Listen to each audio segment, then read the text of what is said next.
தப்பு தானே அது, சம்பளம் கொடுக்குறாங்கல்ல. அதான் அப்பயே நீங்க இன்ஃபார்ம் பண்ணுங்க. இல்லக்கா 100 ரூபா கேட்டிருக்காங்க. இல்லங்க என்கிட்ட 100 ரூபா இல்லன்னதுக்கு அப்புறம் நடக்க வச்சு கூட்டிட்டு வந்தாங்கக்கா. நடக்க வச்சு கூட்டு வந்தப்ப நான் கேட்டேன், பேன் கேட்டாக்கு ஆல்ரெடி வந்துருக்கு, நீங்க யாரும் 1 ரூபாய் தர தேவையில்ல, யாருக்கும் 1 ரூபாய் அக்கா நாங்க கேட்கறாங்க. கேட்டதுக்கு அப்புறம் இப்ப 1/2 மணி நேரம் ஆயிடுச்சு மேடம், இந்த வீல் சேர் வரல. அவங்க கேட்டாங்க, நாங்க குடுக்கல. தப்பு அதெல்லாம் வருவாங்க, இருங்க வெயிட் பண்ணுங்க, வேற எங்கன்னா போயிருப்பாங்க, நாங்க கேட்கறோம். இப்ப 1/2 மணி நேரம் ஆயிடுச்சுக்கா. உங்ககிட்ட இன்ஃபார்ம் பண்ணிட்டு தான் வந்தேன். 1/2 hour ஆகும். அது கரெக்டுக்கா. அதுக்கு முன்னாடி மட்டும் வீல் சேர் இருந்துச்சு. 100 ரூபா கொடுத்தா வாரேன்னு சொல்றாங்க. அப்படி எல்லாம் சொல்லி கிடையாது. 2 o'clock வரைக்கும் ஏங்க ஏன் முன்னாடி சொன்னாங்க? ஏங்க நான் வெளியில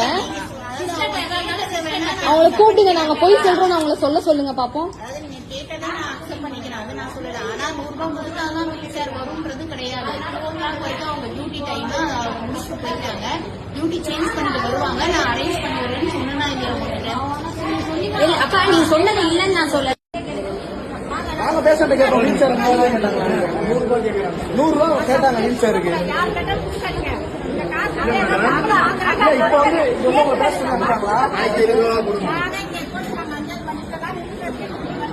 இப்ப வந்து இப்பதான் கேட்டாரு.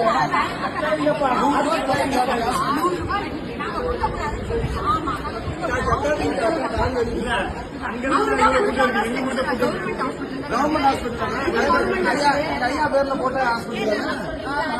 கம்ப்ளைண்ட் பண்ண வேண்டியது அப்ப என்ன இப்பதாங்க நடந்ததுக்கு அப்பதான் சொன்னதுக்கு அப்புறம் இதோட 1/2 மணி நேரம் ஆயிடுச்சு.